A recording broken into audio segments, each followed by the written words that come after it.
There was three things that stemmed out of it. Number one was the findings of fact and to establish the water management area. Number three was to have the appraisal. I'll state now that the appraisal did not get done, so we will be reconvening to our next scheduled board meeting. We'll have the opportunity to meet with landowners, get the report into us. We'll have a committee probably put together so we know what the alignment and do the recommendation to the board at that time. So I'm going to turn it over to Nate to do the outline, the guidelines where we were.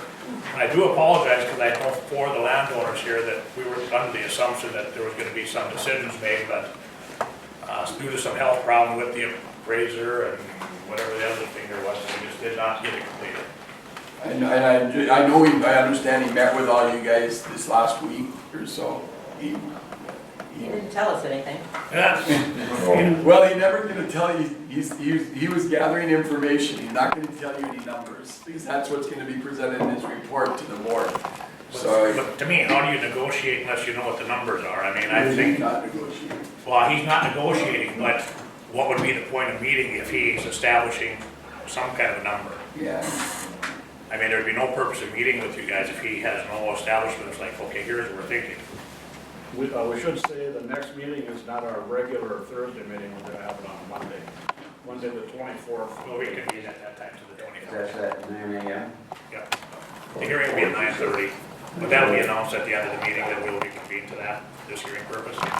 Nate, I'm just gonna turn it over to you to recapture. Anybody feel free to ask a question as far as the water management and kind of a procedural deal for us here today with the finding of order, but I think the bigger thing will come as far as the land. Right, so just an update for the board, as we discussed at the hearing, the water management district boundaries are outlined on this map with those different shaded colors, and we're not proposing to change those boundaries. However, the clarification for this morning is this blue area here will remain as part of the water management district because it's also part of the benefited area of County Ditch 70. But that blue area will not be assessed because it essentially drains into this lateral here and east to the Thief River. So that's the clarification. The boundaries are not changing. It will always be in force as the Water Management District. But when the tax assessments roll out, that blue area will not be charged as part of this project. So that's the information for the board and the hearing. Does anybody have any questions on that? I don't know if there was a little bit of, I think some of them things that got taken out were some of the questions from some of the audience at that time. Well, and one of the major parcel owners who had a question and was suggesting that he should be out, he followed up after the hearing and asked that he be included. It's kind of an interesting development because he wanted to basically be a partner with his neighbors and share in some of the costs of, well, I guess his name doesn't matter, but so, really the most contested parcel actually decided he wanted to include it, so. And I think what we did is we established the worst case scenario of $500,000 assessment. We're hoping it comes in more. You know, whether the watershed contributes more or the construction funds of it are less. I mean, it could come in less than, we're giving the worst case scenario with the most that we can charge on it. Yeah. Anybody in the public have any comments or anything like this? I think a lot of this stuff was spelled out, and the people I see in the audience will probably hear more so in regards to the property. Now, Ray, would you explain, do you have anything to explain on that appraisal deal, or as far as the right of negotiation, or how we go about that, or the damages? Right. John Kolb's an attorney from St. Cloud, and he's been representing the board on the project. And his suggestion was for the board not to take any action until we've had an actual appraisal filed with the board. So they've had a chance to review it, and the landowners have had a chance to also have that information prior to the hearing. So it's not something that'll be sprung on you right at the hearing and you have no chance to have any negotiation. I think that's where Dale stated that the committee would review it and make recommendations to the board in regard to it. So once the appraisal is filed, they'll be notifying you and letting you know what the appraiser numbers are. And then you would have to negotiate with the board in regard to those numbers. And it's up to the board to try to set an amount for damages. And if you disagree with that, you'd always have the right to appeal. And prior to that time, you'd always have the right to negotiate with the board, in regard to reaching a resolution. But until we actually have the final appraisals report, it's kind of speculation on the part of the board as to, where it's gonna be, because they don't know yet either. I think what we've done in explaining that as far as the board on the property, the ag, we took the highest price property on the whole ditch system was $24.77. And we did a multiplier of 20%, so it came close to $3,000 for the ag land. We didn't get into the commercial, that was the sticky point as far as, B. Carlson had some commercial, maybe Marlon Johnson had some, so that was kind of a gray area.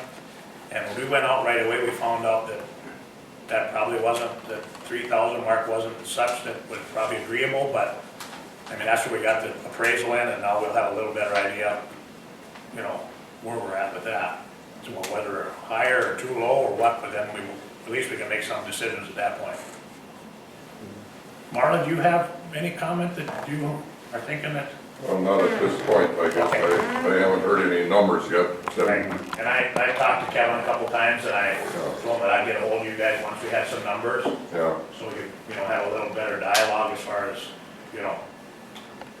I did ask the appraiser to get us the information in adequate time prior to the continuation of the next hearing, so that we have a week to review it, so hopefully early part of next week, we have it in hand. oh, okay. Will you send us a letter to them? Yep. Yeah, definitely. The appraiser will. No, we'll send you. We'll notify you. We'll notify you guys that we have it, so that I can get copies. And that's always a tough part for the board, to have these deals where it's just like this petition comes in like this. We're the last one. We have to accept these petitions and go forward and make a project out of it. And we try to treat everybody fair. It's not like a willing sale like our Black River Impoundment, where we negotiate with the people, we end up buying it. This is something where it's kind of a tough job for us to do as far as moving forward with it, and to be fair with the taxpayer money and yet treat everybody else in a fair manner. Yeah. Which, that's what we were in hopes that we'd have that, but I think it doesn't hurt anything either now by delaying it that 2 weeks, because it'll give us this opportunity to meet and see what the feelings are out there a little more. Yeah. Sometimes when we're busy trying to rush things, and then it kind of doesn't work out anyway, That appraiser I met with there, he didn't have nothing to do with the north side of number one, the way I understood it. He said he had the south side of number one. Well, there'd be damages to Pat Krzyzewski's land on the Yeah, north that side. apparently was a different appraiser over there, according to that guy that I talked to. Well, I don't know if he looked at that, Pat. Well, so Pat's just temporary damages. Yeah, and So that's just he's only temporary, so we're not purchasing any land from Pat, it's just a temporary to store dirt for a while. Yeah. And then he gets it all back, I mean, it's not. Yeah, and he's comfortable with that, but I mean, they're just a And temporary. it was 8.1 acres. purchase, yeah. Oh, yeah. It's not much for Pat. So it's hard to negotiate when you don't have the numbers. Yeah, It's kind of almost like meeting with yourself, Yeah, you know? You don't know what you can say in here. But I mean, that's where we're at, and I hope that everybody kind of understands that process that we're in. We're, in the negotiation with that. We'll have to come up with something that we feel is fair to everybody, whether, that's the bad cop deal you get sitting here in this one. But any other questions for Nate on this? No, wait. I can also explain that, the board at the last meeting, as I understand it, there really wasn't a lot of opposition to the project itself. It's more in regard to, the land values and the damages that are going to be, assessed or given type of things. And what the board did was make a motion then to establish the project and to establish a water management district as modified, and that you guys have a proposed order that's in front of you today. Yeah, to and review. that's what we'll be calling on today for that motion, to put them two things into place. Right, and that findings or whatever still isn't determining the damages amount that's being Right. reserved. And then we will recess to the 24th. In that motion, we'll recess to the 24th of June in regards to just well, that's what the we're land doing acquisition. too. Correct, but by adopting that today, that starts the appeal timeline Yep. for the project itself, if anybody wants to appeal that. I guess I'd entertain that motion from the board as far as moving forward on that. And then with the other thing that we spoke about with the land, the damages would be the recess to the 24th. Motion by Leroy, is there a second to that? Second by Terry. Any further discussion? Ryan? Have we got some strong commitments from the appraiser to be ready to go? Yes. And I think what we'd probably do is try to establish a little committee so that we can be moving on the go on recommendations to. To me, that makes some sense. Yeah. Any further discussion? All those in favor say aye. Aye. Opposed? Tammy Faye, this hearing is closed.